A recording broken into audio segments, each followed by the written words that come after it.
এগুলো ইতিহাস বলতে গেলে অনেক কথা, কারণ আমার তো আবার এখন সমস্যা, কারণ আমি তো রাষ্ট্রপতি, সুতরাং ভগ্নিপতির মতো কথা বলা যাবে না। সুতরাং অনেক কথা বলতে গেলে মানে আবার কোন কথার কোন অর্থকে যে কিভাবে করে এটার কোনো ঠিক ঠিকানা নাই, যার জন্য আমি খুব নিরাপদ বোধ করি যে লেখার ভিতরেই আমি থাকি। এই লেখার ভিতরে থাকা সত্ত্বেও আমার কথাকে কতভাবে যে কত ধরনের টুইস্ট হয়, কতভাবে যে নিউজ হয়, এটা বলা যায় না।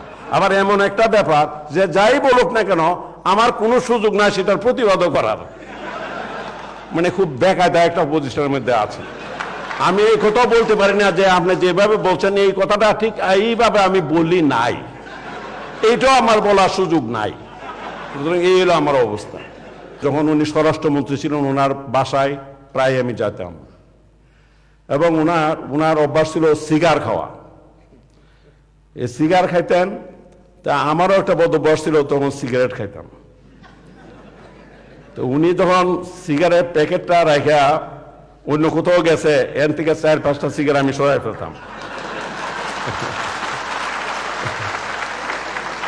পরে উনি টের পান নাই, কারণ উনি এতটা গুণে রাখতেন না, যার জন্য টের পান নাই। এই ধরনের প্রায়ই সুযোগ পেলে ওনার এখান থেকে আমি এই সিগার চুরি করার আমার একটা প্রবণতা ছিল।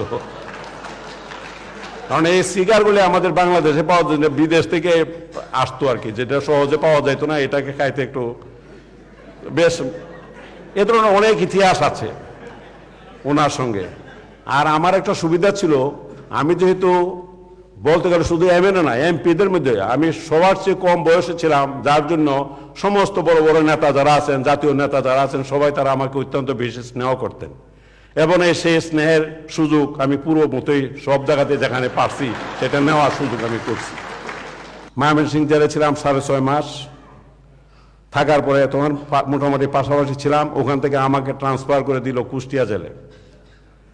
হঠাৎ শুনলাম যে কুষ্টিয়া জেল থেকে ময়মনসিংহ জেল থেকে তোবাল সাহেবকে কুষ্টিয়া আনতেছে। ভাবলাম যে ভালোই হবে, দেখাটা হবে, কিন্তু দেখা গেল উনাকে আনবার আগে আমার এন থেকে ট্রান্সফার করে পাঠাইছে রাজশাহী জেলে।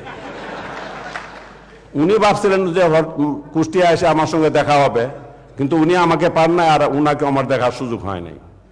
আবার রাজশাহী জেল থেকে অনেক তদবির করে ট্রান্সফার নিয়ে আসলাম ঢাকা জেলে। এটা অনেক তদবির করে আছি, এমনি আনতে চায় না, তদবির করে ঢাকা জেলে আছি। সুতরাং জেলের থেকে ট্রান্সফার হয়ে জেলে যাইতো, কিন্তু সেখানেও তদবির লাগে। তখন লাগবে, এখন লাগে কিনা আমি জানি না।